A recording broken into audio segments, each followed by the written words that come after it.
காலமும் மாறும், காட்சியும் மாறும், மாற்றம் ஒன்றே மாறாதது. வாழ்க்கையில இருக்க கஷ்டத்தை பாக்குறவங்க தோக்குறாங்க, அந்த கஷ்டத்திலேயே இருக்க வாய்ப்பை பாக்குறவங்க தான் ஜெயிக்கிறாங்க. அதனால உங்க மேல வச்ச நம்பிக்கையும் கான்பிடென்டையும் யாருக்காகவும் விட்டு கொடுத்துறாதீங்க.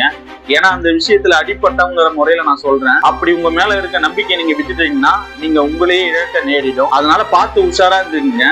எதுலையுமே அதிகமா அளவுக்கு அதிகமா அடிக்ட் ஆகாதீங்க. அப்புறம் பர்சனலா ஒண்ணு சொல்றேன், எப்ப பார்த்தாலும் ஒருத்தவங்க கார்னர் பண்ணி பர்சனலா குறை சொல்லிக்கிட்டு மட்டம் தட்டி பேசிக்கிட்டு அவ்வளவுதான் இவன் ஜோலி முடிஞ்சு போச்சு அப்படின்னு சொல்ற, அதாவது ஹேட்டர்ஸ், அவங்களுக்கு எல்லாம் நான் ஒரே ஒரு விஷயத்த சொல்லிக்கிறேன். Happy Pongal. Love you my haters.